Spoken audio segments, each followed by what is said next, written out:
a 6'6" pure muscle Hollywood Chad who also have an IQ over 160. There's no one like him, period. End of story.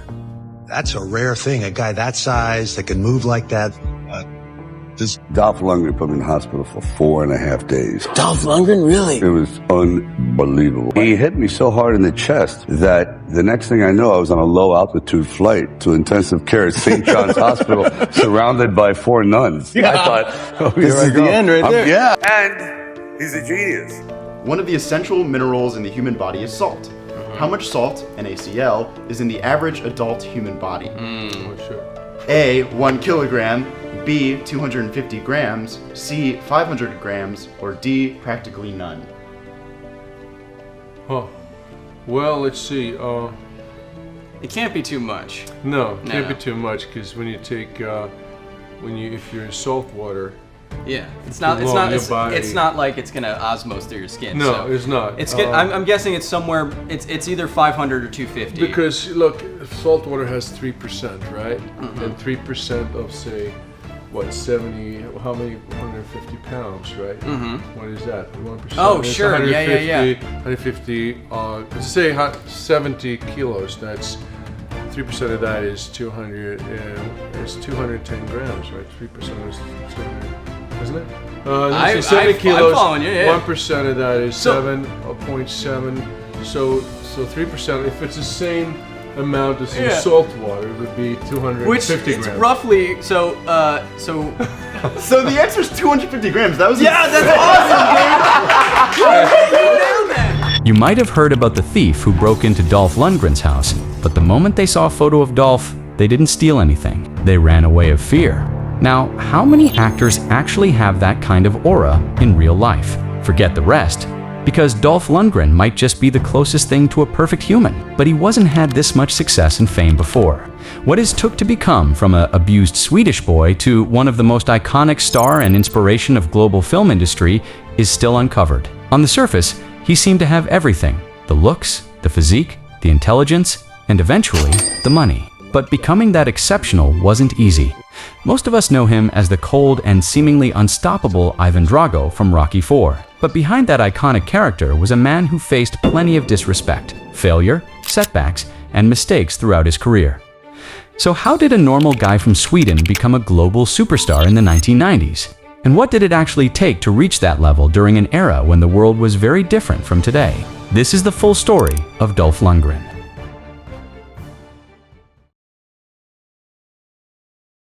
Hans Lundgren, born in 1957 in Spunga, Sweden. But the man the world would eventually know as Dolph Lundgren wasn't always this huge, confident, charming action star. Behind that image was a childhood filled with illness and something far darker. His father was a chemical engineer, and according to Lundgren, he was also violently abusive. What would he do, and what was the worst? Well, he would when he had a bad day at work, or if I'd done something wrong, as kids do, then he would just beat me up, or, I think the worst time was maybe when I was about 8 or 9 or 10. He wouldn't punch me and break my nose or anything like that. He would kind of just beat me up, kick me in the body, or tear my hair off. So sometimes I would have a kind of a thin spot of hair, like a bald spot almost. Growing up in an academically driven household, Dolph struggled with severe allergies and asthma. He couldn't easily participate in sports like other children, and that isolation pushed him inward. So he found another way to prove himself: school. Why was education so important to you?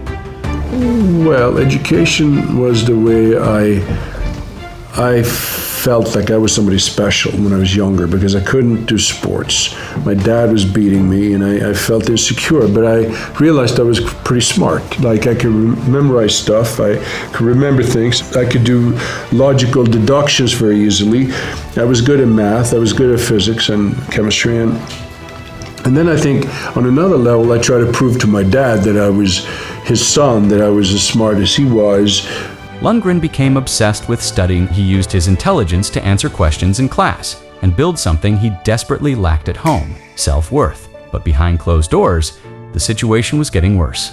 The abuse from his father took a heavy emotional toll on him, and by the age of 11 or 12, Lundgren began acting out: heavy drinking, smoking, even temporarily running away. It looked like the beginning of a downward spiral. But Lundgren didn't want his father's violence to decide how his life would end. So he found another outlet, combat. At 13, he moved to live with his grandparents in Nyland and Jurmanland. And while he continued his education, he began experimenting with martial arts, starting with judo and Go-Juru karate. Then, everything changed. At 16, Lundgren committed himself to Kyokushin karate, and this wasn't some casual hobby. Kyokushin was one of the hardest full-contact styles of karate in the world. For a boy who had spent much of his childhood feeling physically weak, it gave him something completely different, a way to turn weakness into strength. And slowly, the transformation began. He kept studying, he kept training, and the boy who had once struggled with his health was becoming bigger, stronger, and more disciplined than almost anyone around him. Then came the first major test. Lundgren graduated from high school with straight A's and earned academic scholarships to study chemistry in the United States. He attended Washington State University and later Clemson University. But his time in America wouldn't last. In 1977, Lundgren had to return to Sweden because studying overseas didn't exempt him from military service. Sweden still had mandatory conscription, meaning young Swedish men were legally required to serve. So despite his academic future in America, Lundgren returned home and joined the Swedish military. And this is where his two worlds started colliding. While serving in the military in 1979, Lundgren was selected to compete in the Second World Open Karate Tournament in Tokyo. But there was a problem. He only had a green belt. He was such an underdog that he had to borrow a brown belt just to be allowed to compete. Yet he went anyway. And he kept improving. By 1980 and 1981, Lundgren had earned his first-degree black belt and won the British Open knockdown heavyweight title twice. The transformation was no longer something happening inside his head. It was becoming impossible to ignore.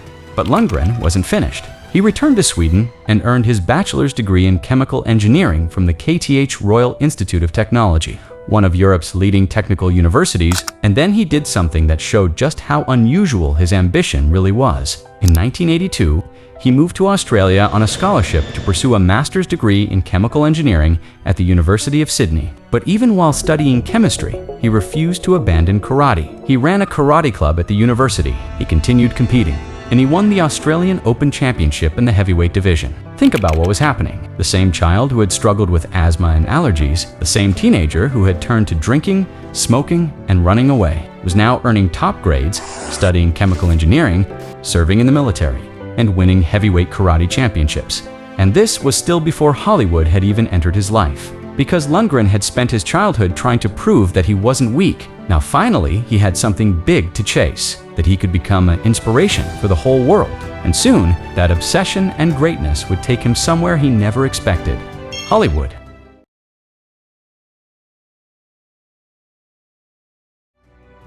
In 1983, Dolph Lundgren was in Australia. In his mind, he wasn't a successful person yet. He was a chemical engineering student, a Kyokushin karate champion, and a man trying to build a future for himself. To support himself financially, Lundgren worked as a bouncer in Sydney's Kings, crossed neighborhood while completing his studies and competing in full-contact karate. And with a 6 feet 5 inches frame, a third Dan black belt, and European championships under his belt, security work wasn't exactly difficult for him. But one night, everything changed. While working security at a concert, Lundgren was assigned to protect Jamaican singer and icon Grace Jones. She noticed him, and what started as a security job quickly became something much bigger. Jones hired Lundgren as her personal bodyguard. Then they began a relationship, and suddenly, the Swedish karate champion found himself entering a completely different world: the life and energy of New York, Hollywood, fashion, films, music, and recognition opportunity, the world he never actually experienced before because he was too busy for his duties. Lundgren initially moved to the United States with a completely different plan.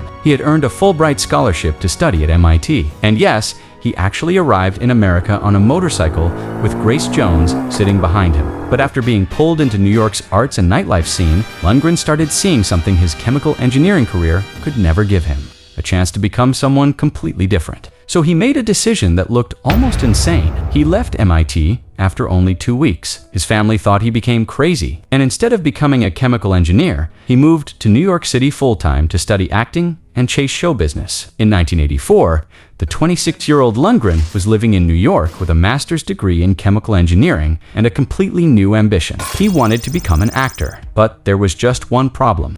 Hollywood didn't know who Dolph Lundgren was. But because of his insane big body, his first movie opportunity came within a year in 1985. While visiting Grace Jones on the set of A View to a Kill, Lundgren managed to land a tiny, uncredited role as a KGB henchman named Venz. It was barely a role, but it was his first step.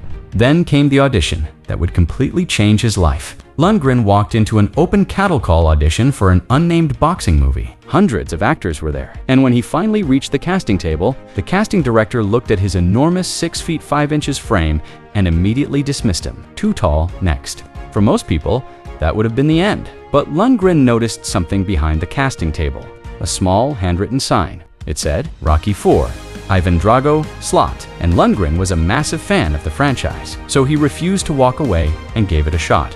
He knew he had the physical ability, what Ivan Drago demanded. So instead of waiting for Hollywood to notice him, he created his own opportunity. He took professional photographs of himself wearing full boxing gear. Then, through his acting coach and a chain of connections, he managed to get those photographs directly into the hands of Sylvester Stallone. And 6 months later, MGM flew Lundgren to Los Angeles to meet Stallone. Originally, Stallone imagined Ivan Drago as a primitive, almost Neanderthal-like beast. But then he met Lundgren, and everything changed. The 6'5" fighter didn't just have the physique, he had the looks and most humble aura. And something else Stallone immediately noticed. That's right, you're a tough guy. But when he walked in, I went, that's a whole other ballgame. That's not even human. That's a robot. That's an amazing looking guy. And it changed the whole movie. He literally came out of nowhere. He had all these scholarships. Then he met Grace Jones and became a doorman. I said, why? He goes, well, she said I should get involved with nightlife. I go, that's not nightlife. You're a doorman at a nightclub. He goes, yeah, but it's experience.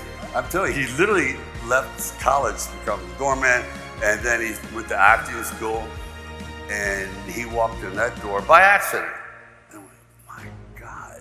So what I've been very lucky in my life is I switch on a dime. My wife will tell you wherever she's hiding that I don't know what I'm gonna do from 1 second to the next. Sometimes it's good, sometimes it's bad, but in situations like that, literally everyone I've cast in movies, from Mr. T to whatever, they were last second. I wasn't gonna cast him, not at all. I was gonna use a real guy. He walks in, hey there, brother! I went, that's it. Mohawk, chains, tuxedo and no shirt. Come on. Come on. What else do you need to know? What else do you need to know? Right? So, Drago was rewritten. Instead of simply being a giant Soviet brute, he became a cold, precise, scientifically engineered superhuman. But getting the role wasn't over yet. Stallone told Lundgren to gain another 10 pounds of muscle. Then he gave him a monologue to practice. For someone with a background in military training, elite sport and chemistry, gaining the weight wasn't exactly impossible. But acting, that was completely different. 6 months after their first meeting, Lundgren returned to MGM for the final screen test. 2 other massive actors were competing for the role. They played Drago aggressively, but Lundgren chose the opposite approach. He didn't scream, he didn't move around. He simply looked directly into the camera, cold, expressionless, and said, "My name is Drago." That's it.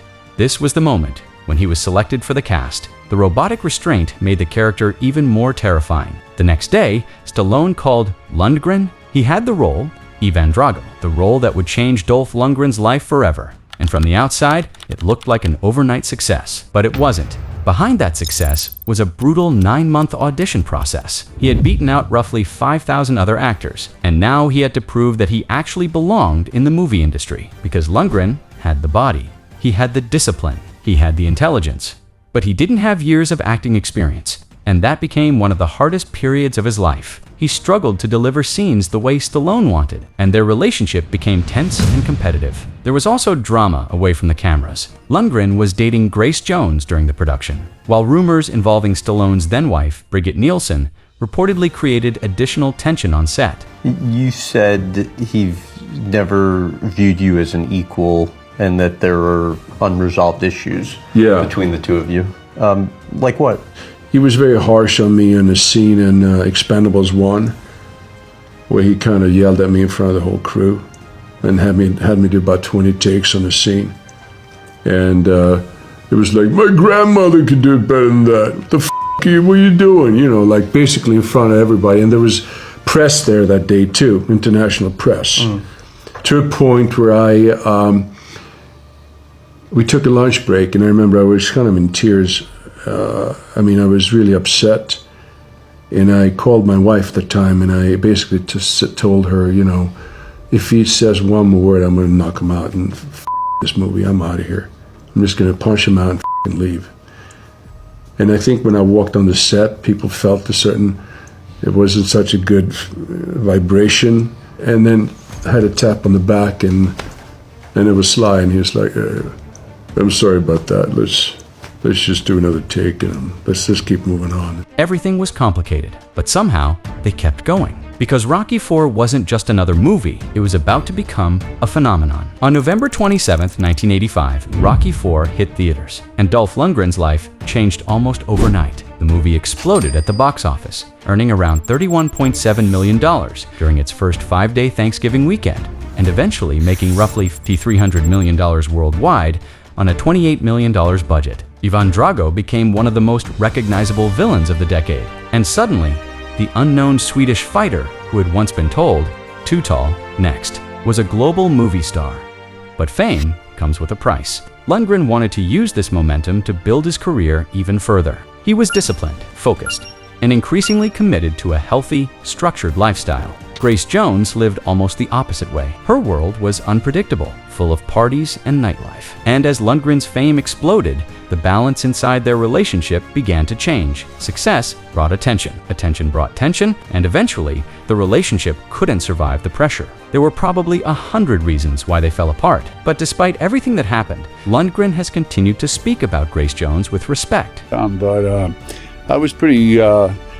I was faithful to Grace, and we were in love, so I didn't mess around, but... Sure. Because she wasn't just someone he dated. She was one of the people who helped open the door to the life he was about to live. And sometimes, the person who changes your life isn't the person who stays forever. Sometimes, they're simply the person who opens the door.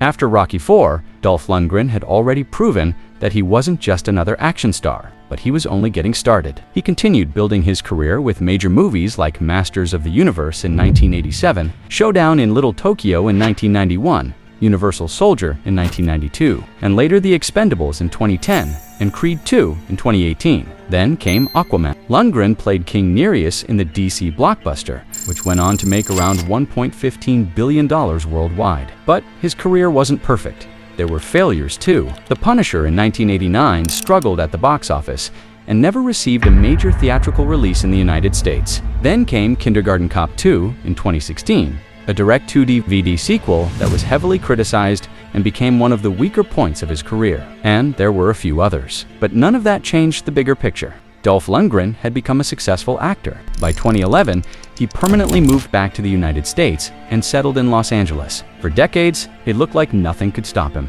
But then came the challenge that had nothing to do with Hollywood. And this time, it could actually end his life. Lundgren was secretly battling stage 4 kidney cancer, known as renal cell carcinoma, for years. His journey began in 2015 when doctors discovered a tumor in his kidney and removed it. He entered remission and continued living his life. For 5 years, everything seemed fine. Until 2020, during a film project in Alabama, doctors discovered another tumor, this time in his liver, and the situation was far worse than he expected. The tumor was too large to remove surgically, so doctors recommended systemic treatment. But the initial treatment didn't work. Then came the devastating prognosis. He was reportedly told that he might only have a few months to a few years left, and for someone who had spent his entire life playing characters who seemed impossible to kill, Dolph was now facing something he couldn't simply fight with his fists. They took out that one tumor, it's about that big.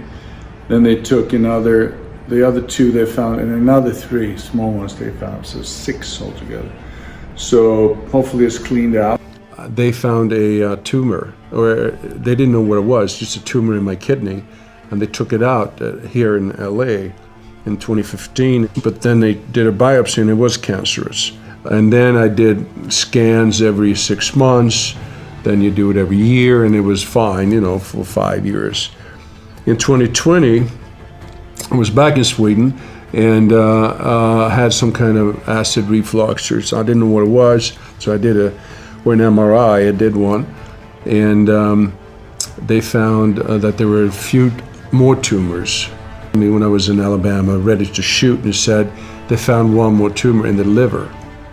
So I was like, oh, shit, okay.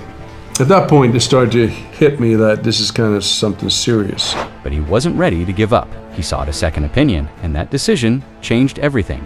A biopsy revealed a specific mutation that opened the door to a targeted treatment. Within just a few months, his tumors began shrinking.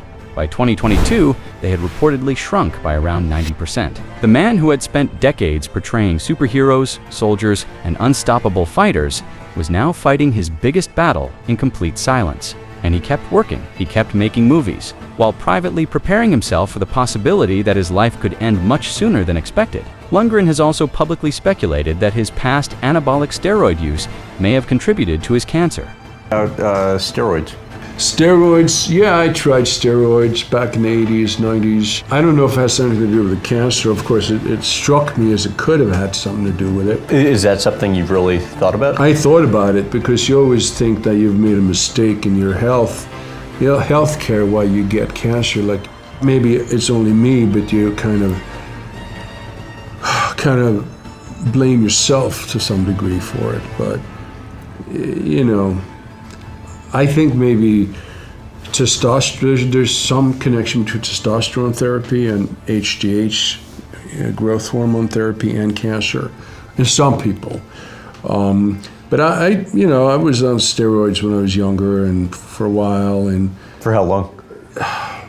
On and off, maybe for 10 years, maybe, between like mid-80s, Rocky, till about mid-90s, I would say. Depending on the kind of movie I made. Mm-hmm. If it was very physical, maybe I'd do more, or, Although the exact medical cause of his kidney cancer remains unknown. But there was one decision that may have saved his life. He asked for another opinion, and sometimes the difference between the end of the story and getting another chapter is simply refusing to stop looking for an answer.